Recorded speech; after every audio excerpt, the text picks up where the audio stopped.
Hi guys, I'm Gasha. Welcome to the channel and welcome as always to our coffee times to talk about movies and horror. And today I'm here to tell you everything that I managed to watch in the month of October. It's coffee time! So in October, I really try every year to watch a lot of horror because it is obviously Halloween season, so it's a perfect excuse. Now this year I have managed to watch a total of 40 things. A couple of them were shorts, so those were easy, but I have done also quite some rewatches. So I'm gonna quickly go through everything that I watched in October. Let's open my Letterboxd account, let's go to my diary and scroll all the way back to the very beginning of October. The first thing that I watched was a rewatch because I was still rewatching all the Saw movies in preparation for Saw 10. So I did rewatch Saw 4. I'm not gonna go into detail here because it's a rewatch and I do have a ranking of all 10 movies, so you can hear a little bit of my thoughts on the movies in that video. Saw 4 was not my favorite. That's when things started to get a little bit too messy for me when it comes to the storyline. Then I watched Bottoms the same day, which polar opposite movies. I watched Bottoms because Nicolas Galitzine is in it and I am doing a watch of all of Nicolas Galitzine's and Taylor Zagar Perez movies. If you don't know them, these are actors that were the main characters in the movie Red, White and Royal Blue that I've really enjoyed. And so I'm trying to kind of watch their other movies even though they are not horror. So Bottoms is a comedy that came out this year. And I was not sure if I was gonna love it or not, but honestly, I ended up laughing more than I anticipated. It's about two girls that decide to create, it's almost like they don't really have a choice and they have to create these club for school, and they decide to create a fight club to defend themselves, and it ends up getting a little bit out of hand. But I don't know, the comedy really worked for me on this one, so I really enjoyed it. Then I watched Saw 5, which not a huge fan of part 5. I think the editing and the storyline in this one gets really messy. Then I watched No One Will Save You, which honestly I really enjoyed it. This is a very slow burn movie about aliens. It's a movie that has basically no dialogue, and I thought the visuals were stunning. I love the concept of the film. I love the aliens, but I do feel like they showed a little bit too much too early when it comes to the aliens, and that took away a little bit of the mystery part of it. But I still think this was a very strong movie. Then I watched Deliver Us. I was not a huge fan of this one. This is religious horror. This is about a nun on a remote convent that claims Immaculate Conception, and so the Vatican gets involved and they are trying to figure out if what is happening here is that she's going to give birth to twins. One is good and one is evil. So basically the Messiah and the Antichrist, and that's what the whole movie is about. And I don't know, I didn't end up loving it so much. Then I watched Saw 6, which is one of the ones that I enjoyed the most. Then I watched Talk to Me Again. I've seen this movie 3 times. The reason being is first I watched it alone, then I watched it with my partner, and then I watched it with a friend. So at the end of the day, I ended up watching it 3 times, but I'm not mad about it because for me, it has been one of the strongest ones to come out this year. So I really enjoyed it. Then I started as well my rewatch of the Exorcist movies. We had a couple of franchises coming up with new movies in October, so I had to catch up. So I rewatched the original, The Exorcist, which I've seen it several times by now. It's one of my favorite classics, you guys know it, so I always enjoy a rewatch. I think it still stands. Then I watched The Exorcist 2, The Heretic, which is not my favorite, let's say it, from the original 3. Then I took a break from The Exorcist and watched Totally Killer, which is streaming on Prime, and I thought this was such a fun comedy slasher perfect for new generations, and I had a lot of fun with this one. 35 years ago, there was a killer that murdered several teenagers in this town, and after 35 years, that killer reappears and starts targeting the survivors. And there is this teenage girl that ends up stuck in the past in the 80s when the killer was active, so it has a little bit of time travel in it, and I just thought it was a lot of fun, to be honest. I had a great time with this one if you have not checked it out yet. Then I watched The Exorcist 3, which I understand a lot of people might not enjoy this movie because it is quite like slow pace, but I thought it did the franchise justice. Then I watched a short on Disney called The Ghost. I was not the biggest fan of this one. I understand it's for kids, but it was a little bit too predictable and too like I've seen this 100,000 times before type of story. And then I watched Hocus Pocus again. This is another rewatch. October happens a lot that I do rewatches, but this was special because it was actually in the cinema. I had never seen the movie in a theater before, and I got the chance to experience it in the big screen, and it was a lot of fun. I really enjoyed it. Then I didn't enjoy the next one. Then I watched The Exorcist Believer. You can see my thoughts on my review. I was heavily disappointed. I didn't want to prejudge the movie. I knew it was by David Gordon Green, and I'm not a particular fan of his Halloween trilogy, so I didn't want that to affect my, enjoyment of this movie. So I went kind of with an open mind, and for the first half of the movie or so, I was still kind of invested in a way. I thought it was interesting that we had two girls instead of one that were possessed. There was this like mystery around what happened to them because they disappeared into the woods and they reappeared 3 days later, like the Bible says. And I was still kind of intrigued, but then the second half just went downhill for me. I was really bored. I didn't like what he did with it, and yeah, like I didn't love it. Let's not lie about it. Then I watched Appendage, and this was a short. So what I did is I watched the short and then I watched the movie. I think the short works better. I think this is it's a weird idea to take to a full-length film. In an odd way, it reminded me to the movie Rabbids, so you better watch that one. That one is much better. I really love the remake by the Soska sisters.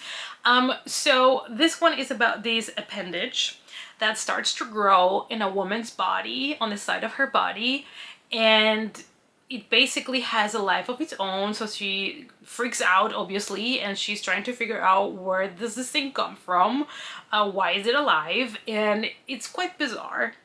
And it gets weirder and weirder as the movie goes on, but I don't know, the story, I don't think it works so well as a full-length film. Like at some point it gets a little bit icky. I don't know, it wasn't really for me. Then I watched Purple Hearts.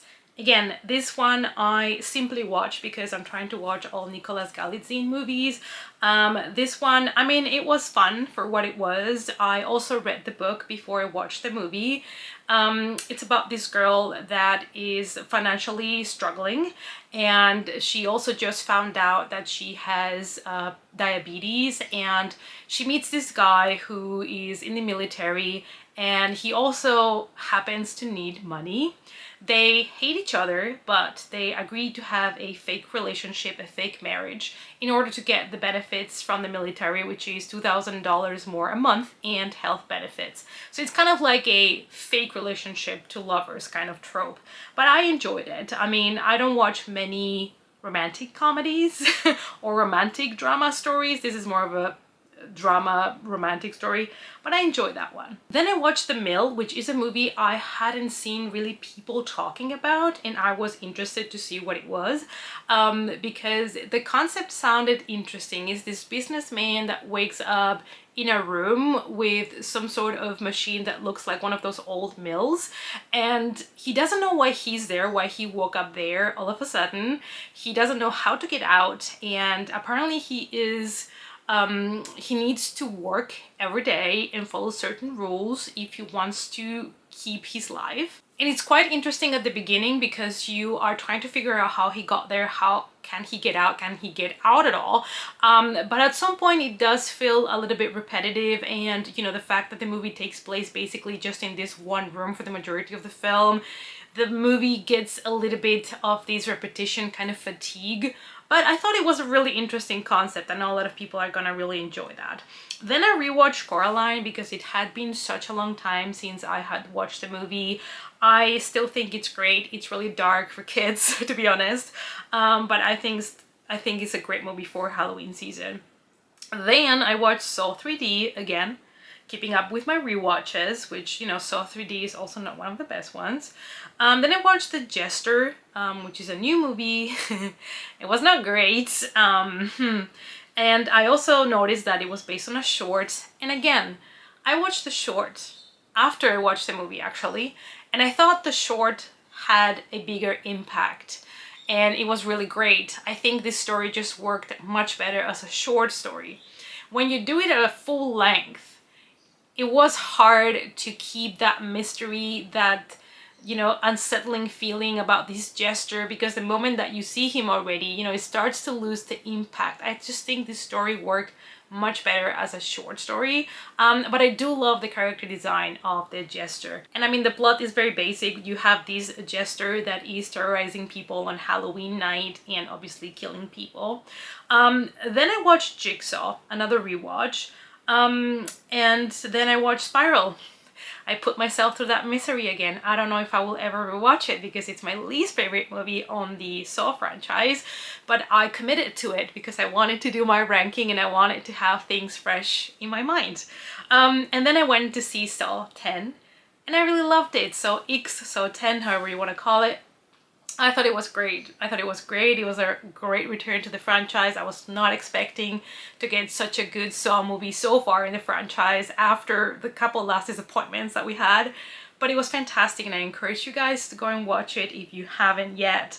It is a movie that is truly based on Jigsaw, on John Kramer, on his story, on why he does the things he does. And it is the first time that you're really gonna feel yourself rooting for him. And the people that are in the traps are people that we have seen done horrible things. And you're almost really wanting to see them fail the traps, the tests. And it was great. It was fantastic. Then I was at home and I honestly said, I need to watch a comfort horror movie and fall asleep. So let's watch Terrifier. This was my idea of comfort horror. So I rewatched Terrifier. And I'm really excited about Terrifier 3. I know they just dropped the poster. It's gonna be a Christmas movie, but it's gonna be released, I believe, 24 or 25th of October 2024. So I am just so excited for that one. Anyway, then I watched this kind of movie documentary called Monster Inside, America's Most Extreme Haunted House. And I had heard about these extreme haunted houses where you would go and you would sign a waiver, and you would put yourself through a lot of misery. Like, you would basically sign that they were allowed to torture you. And I never understood why people did that, to be honest. So this documentary helped me understand the point of view of people that wanted to be put in that position. And it's kind of uncovering the dark, sinister guy that was in charge of this place and how he was going too far, and how he was truly torturing people. And it was a really interesting documentary, let me tell you that. So if you have ever heard of those houses or if you've never, I think this is a very interesting documentary about it. Then I went to see Taylor Swift, the Eras Tour. It's very interesting. I was not sure if I was gonna go and watch it, and then I saw Chris Stuckman talking about it and he was so passionate about it, and the way he spoke about it, I just wanted to go and watch it. And honestly, what an experience. The way it makes you go through so many feelings and the way everything was done on stage is almost like watching a musical, a theater play, all together, and the passion, the love that Taylor has for her fans, for her songs. And she's such a good songwriter, and I loved to see the transition between all the eras and all her different music styles. So I had a really good time. Then I watched The Puppet Man, because I've been trying to watch all the 2023 horror movies that I have been able to find, or the ones that sound appealing to me. And this one also got me a little bit disappointed, to be honest. The movie is about a serial killer that is convicted and is in jail, and he's known as the Puppet Man. And we follow his daughter that is currently going to college, and she starts having these weird things happen to her, and she starts to worry that something that she has inherited from her father might make her do terrible things. And I don't know, I enjoyed it, but I think I kind of was expecting a little bit more from this film. I thought it was just okay. And then I watched the TV show Bodies. It is a British limited TV show on Netflix, and I really enjoyed this one. It is a very slow burn, so just keep that in mind. But I just thought the concept for it was really interesting. We are in 4 different times. I think we are in the 1800s, in the 40s, in 2023 and 2053 or something like that. And in all timelines, there has been a body that has been discovered murdered, the body of a man. And that same man has been discovered dead at the same place in all of the different years. The same person, the same death. And you follow kind of the different investigation in the different time periods and how they investigated things in different time periods, which was really interesting to see. Especially to see also, you know, how the 40s is so different from the future one. And it had really interesting characters, and you were really curious to see what connected everything together. I really recommend it if it sounds interesting to you. Then I watched Five Nights at Freddy's. I just posted my review for this as well, and honestly I went excited to it. I went on the opening night, which was the 27th of October, to the special screening of it, and I was very disappointed in this film. I thought it was very boring. I thought it was not really scary, and they spent so much time trying to build character depth that at the end of the day it didn't work for me. And it took them so long to get to the good parts that when we got to the animatronics and the good bits, I don't know, I was really disappointed. I thought the pacing was also weird. All the deaths happened off camera. I understand it's a PG-13 movie, but there is ways to create better deaths and better scary moments. The atmosphere and spookiness from the game were kind of gone, and I don't know if I even found the animatronics terrifying at all, because they were trying to make them so human. I don't know. It just didn't work for me. If you want to hear all my thoughts on the movie, spoiler free, I do have my review up.